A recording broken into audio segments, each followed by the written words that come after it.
This is Hannibal and the Hannibal TV mascot Piper here, who's not liking the air from all the fires going on in Ontario and Quebec right now. The air quality is affecting animals, and it's affecting some animals a lot worse that are dealing directly with the fire.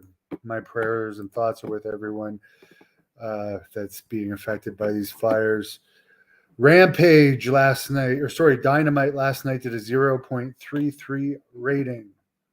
Seth Rollins, the third world champion of the WWE, did an interview today where he said that if WWE wasn't as hot as it was at the moment, there might not be a need to have more than one world champion. But the world champion isn't around much and it doesn't make the live events.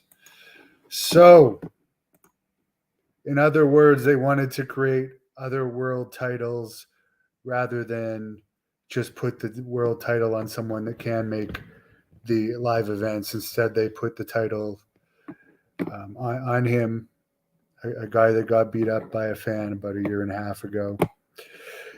I don't know. It's funny that you can have three world title belts in a company. To me, it just.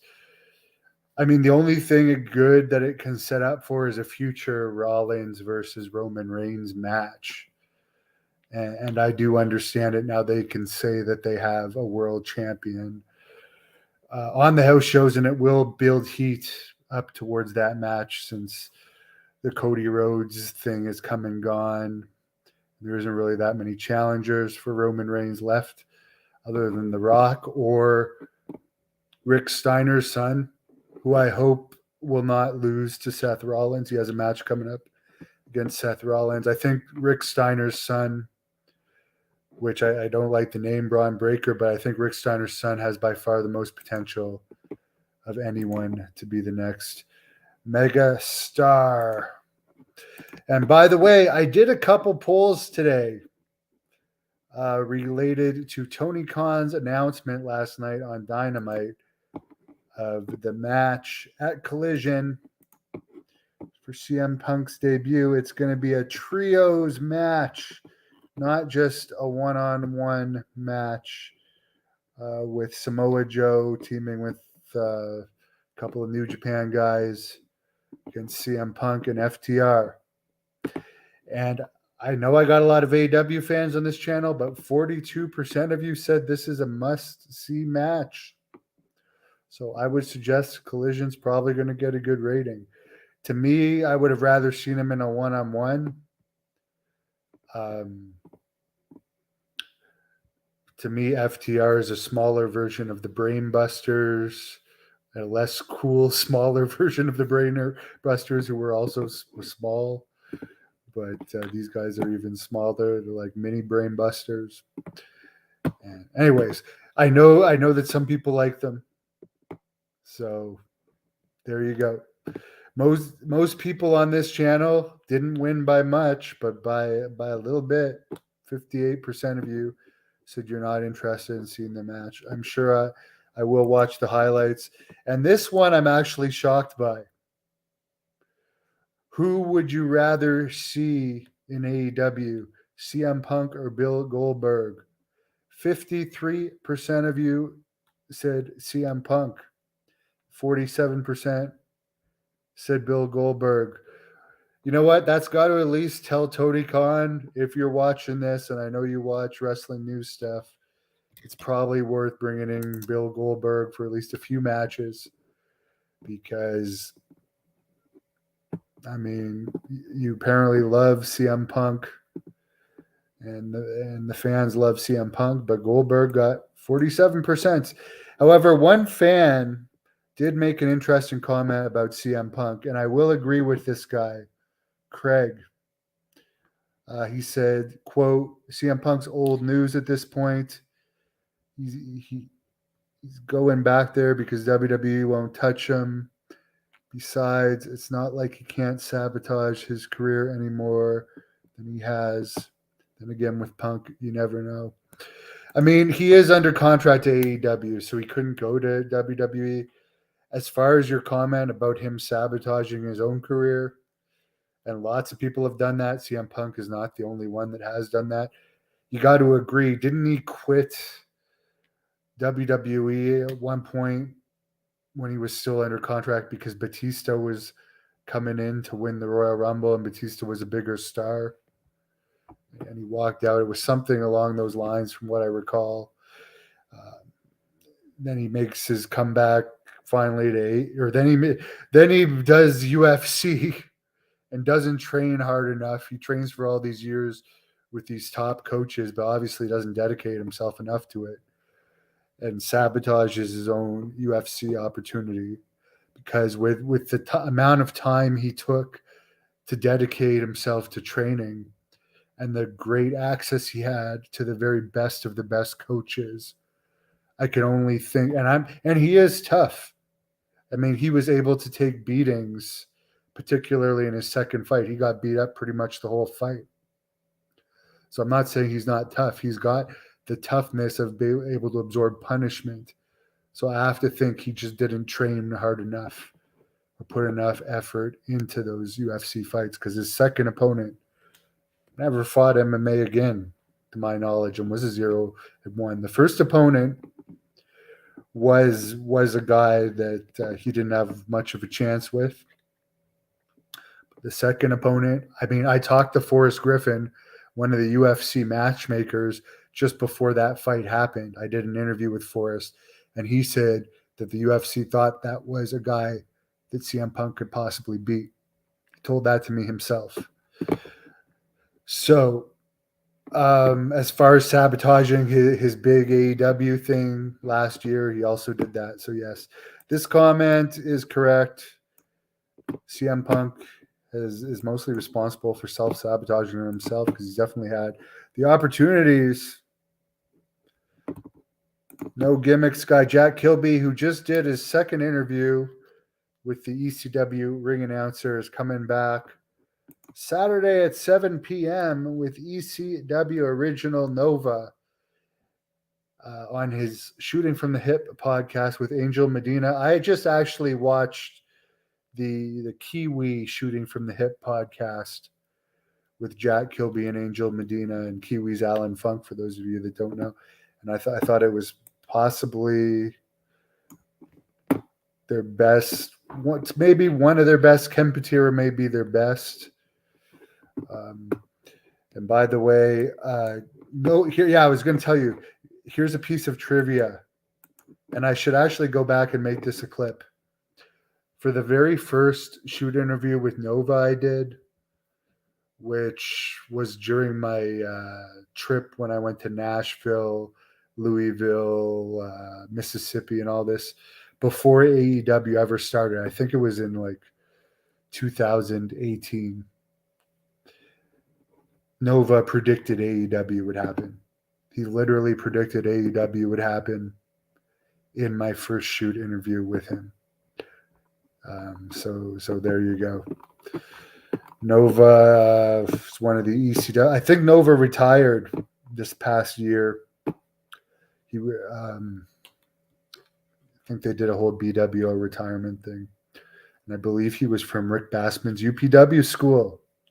Another Rick Bassman guy. Rick Bassman, I saw recently, did a speech at Rikishi School.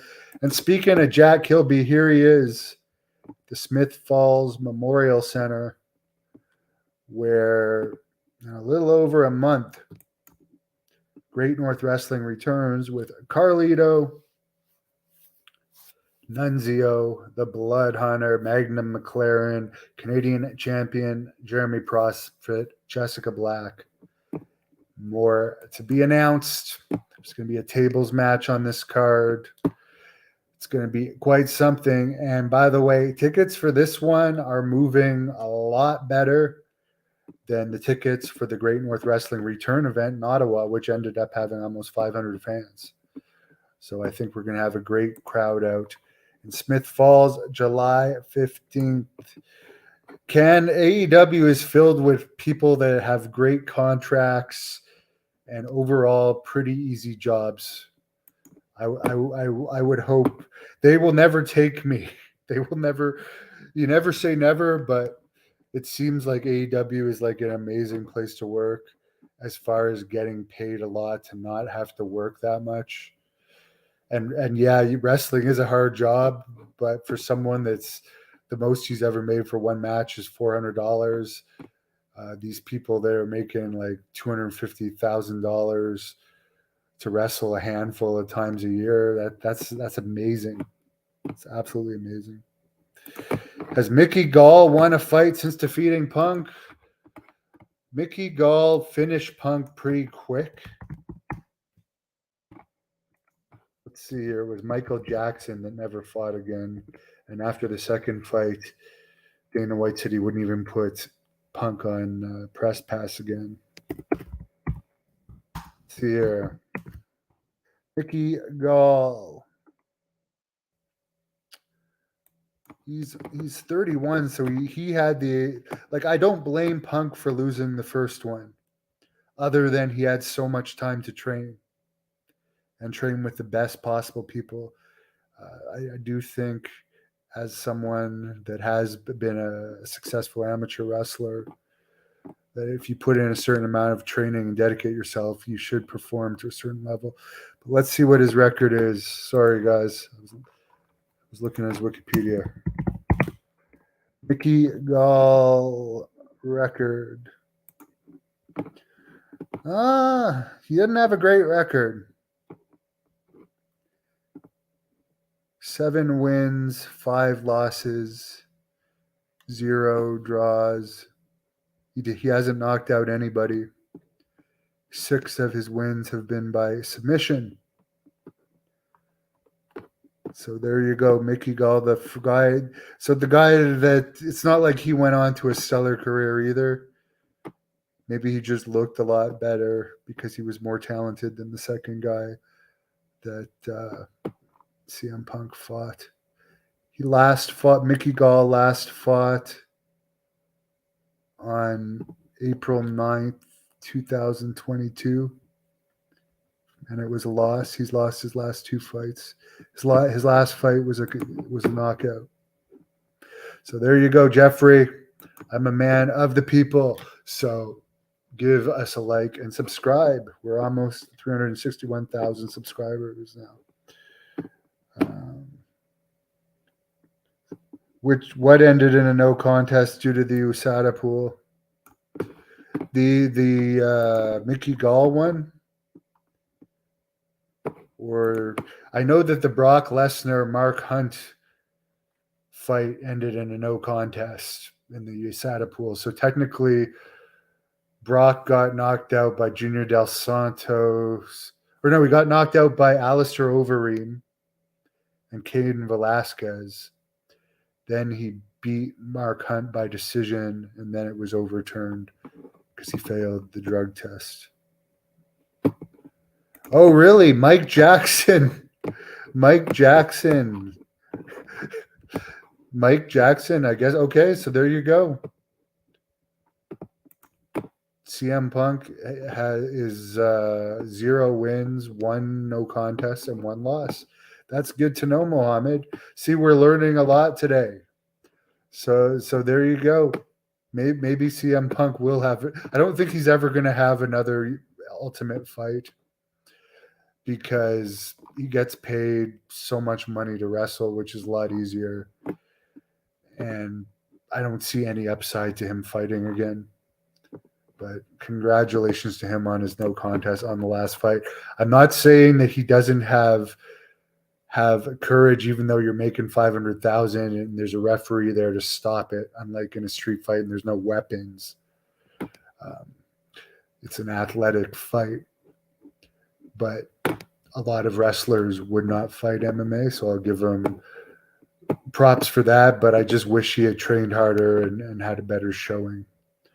But I do understand that he got I know that his friend used a chair and teeth in that backstage fight with Kenny Omega and the Young Bucks. So I'm not sure if it was a fair fight, but I do understand that Punk and his friend Ace Steel got the upper hand in the backstage AEW fight. So there you go. Hope everyone has a great night. I'm actually watching Rocky V right now, featuring Tommy Morrison. I did a great interview before I forget.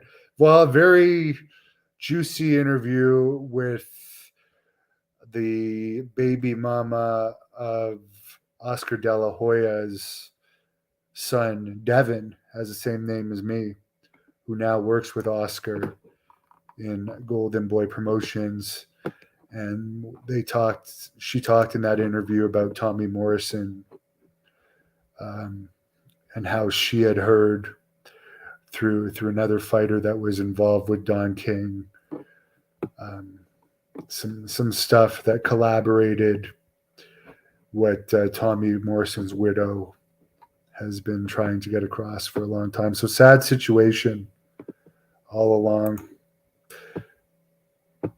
Tommy was a good guy at the start, then downhill in Rocky V. Yeah, it's one of my favorite Rockies. But after talking about Tommy with his wife last night, and with De La Hoya's wife or ex, I guess you could say mother of De La Hoya's kid today, I just had to watch this Rocky V again. I'm a huge fan of the first 5 Rockies, massive fan of them.